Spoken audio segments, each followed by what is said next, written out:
Polygons, probes and models are all objects used to define which data is to be processed or viewed within Dug Insight. A polygon is a two-dimensional shape used to constrain data for a process or display. Polygons can have different dimensions depending on the view or process being used. This polygon has been picked on an inline section. Here, an interpreter might convert it to a correlation polygon for matching events across a fault. Showing the points that make up the polygon reveals a table of crossline versus time pairs. Polygons can be picked on any section, such as this 2D section, where a polygon has been used to isolate a particular seismic sequence. Showing the points that make up the polygon for a 2D line reveals a table of CMP versus time pairs. An R-line might be bendy, but it's still considered two-dimensional for polygons.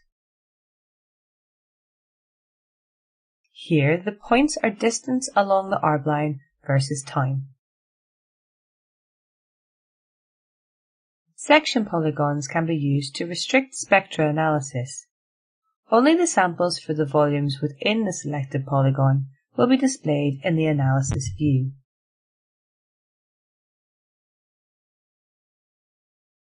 Polygons can also be picked on 4D volumes.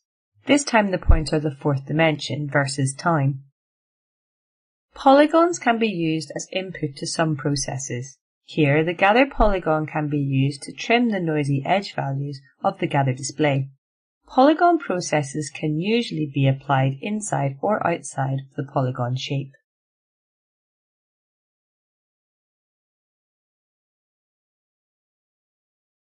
Aerial polygons can be shown on the map view, and all polygons have the option to be filled, often improving faulted maps. Looking at the points for this polygon generated from a contour shows pairs of x and y. The z value is either a constant or an assigned horizon. Selecting a 3D survey adds corresponding inline and crossline values to each xy location. Aerial polygons can be used in numerous map operations, such as area calculations.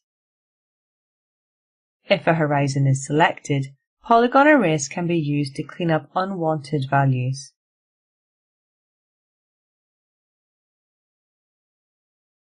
Interpolate-extrapolate can be applied to the area within one polygon, but excluded from the area of a second fault polygon. A probe is a three-dimensional rectangular prism that can be used to focus on parts of a volume for further analysis and interpretation. You can create a probe on the inline crossline survey grids or XY coordinates. In the 3D view, a pizza box probe gives value when visualizing bright events. It is named pizza box due to it having a large flat surface but little thickness. Turning on the probe and enabling the volume visualization will draw every sample within the volume. Rotating the view now reveals a volume thicker than just a single inline. Applying opacity filters removes all but the brightest values, clearly showing the bright structures in section. By editing the probe, it is possible to drag it by one of its faces to step through the data, showing changes in the structure. Switching to a flat time pizza box, an entire event can be viewed, such as these beautiful channels seen here.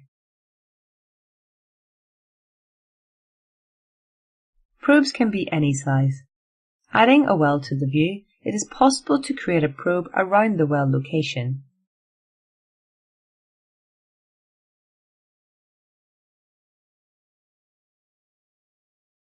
Removing the volume visualization filtering, all the samples are once again displayed, and removing the samples completely shows the well in the middle of the probe. Using probes to restrict the volume to be processed is important for computationally intensive routines, such as stacking, interceptive gradients, and model building. The crossplot will not display data unless a probe is selected, in this case, the small probe around the well. To identify points in the crossplot, a polygon can be created on data within the probe, such as this crossline polygon around the bright event. Selecting the polygon in the crossplot highlights those samples. A new polygon can be created in the crossplot, and the points within this polygon are then highlighted back to the crossline view. The same points are also highlighted in the 3D view.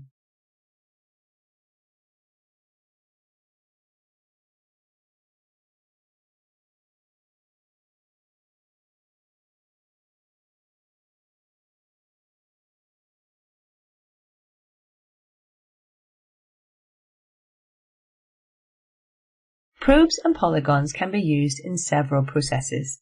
Here, the volume sculpting process removes traces using probes or polygons.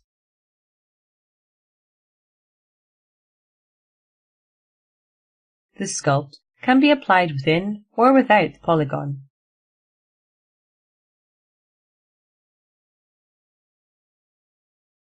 A windowing model is a three-dimensional volume definition that not only sets the area of interest, but creates internal boundaries and stratigraphic structure.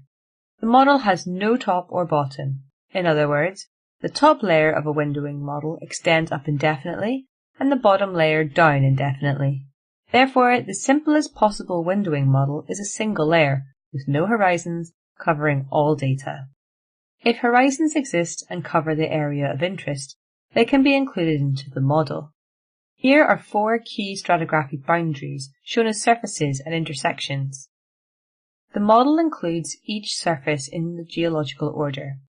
The area between the horizon or constant boundaries are described interchangeably as layers or windows. The top layer is indefinite and is always base conformable. Likewise, the bottom layer is always top conformable.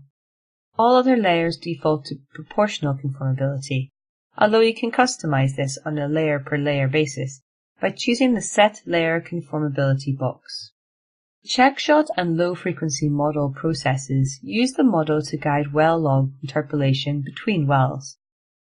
After selecting the model and the wells, you can specify the settings per layer to adjust the values when data is sparse. The results are selected and grouped like any other volume.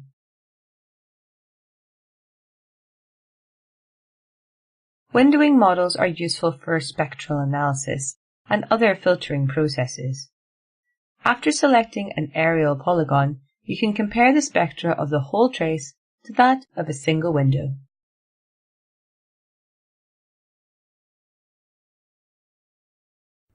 If you have questions or would like to discover more, then visit our website at www.doug.com. And remember, have fun with Insight.